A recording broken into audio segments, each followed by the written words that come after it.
Hello viewers, আশা করছি সকলেই ভালো আছেন। তো বন্ধুরা, আবারও অক্টোবরে অনুষ্ঠিত হতে যাচ্ছে ব্রাজিলের বিশ্বকাপ বাছাই পর্ব ম্যাচ। তো বন্ধুরা, আজকের এই ভিডিওটিতে আমি আপনাদের ব্রাজিল বনাম ভেনেজুয়েলার যে ম্যাচটি রয়েছে ওয়ার্ল্ড কাপ কোয়ালিফায়ার অক্টোবরে, সেই ম্যাচের সময়সূচি জানিয়ে দেব, অর্থাৎ বাংলাদেশ সময় অনুযায়ী কখন খেলাটি অনুষ্ঠিত হবে এবং আপনারা কোন টিভি চ্যানেলের মাধ্যমে লাইভ দেখতে পারবেন, বিস্তারিত আজকের এই ভিডিওটিতে জানিয়ে দেব। তো বন্ধুরা, অবশ্যই ধৈর্য সহকারে সম্পূর্ণ ভিডিওটি দেখবেন। একটাই রিকোয়েস্ট থাকবে বন্ধুরা, ভিডিওটি ন্যূনতম ভালো লেগে থাকলে অবশ্যই বন্ধুরা ভিডিওটিতে একটি লাইক দিয়ে দিবেন এবং কমেন্ট বক্সে জানিয়ে দিবেন এই ম্যাচটিতে কোন দল জিতবে। অবশ্যই বন্ধুরা আপনার মূল্যবান মতামতটি কমেন্ট বক্সে জানিয়ে দিবেন। তো বন্ধুরা, এক নজরে চলুন দেখে আসি ওয়ার্ল্ড কাপ কোয়ালিফায়ারে এই দুই দলের point table.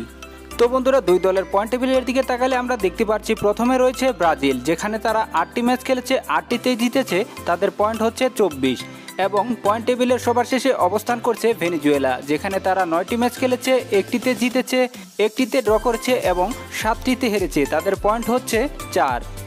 World cup qualifier ম্যাচে মুখোমুখি হবে ব্রাজিল বনাম ভেনেজুয়েলা। ম্যাচটি অনুষ্ঠিত হবে 8 অক্টোবর 2021। ম্যাচটি শুরু হবে বাংলাদেশ সময় অনুযায়ী সকাল 5:30 তো বন্ধুরা, ম্যাচটি আপনারা সরাসরি লাইভ দেখতে পারবেন বেইন স্পোর্টসের মাধ্যমে। তো বন্ধুরা, অবশ্যই কমেন্ট বক্সে জানাতে ভুলবেন না এই ম্যাচটিতে কোন দল জিতবে। অবশ্যই বন্ধুরা আপনার মূল্যবান মতামতটি কমেন্ট বক্সে জানিয়ে দিবেন।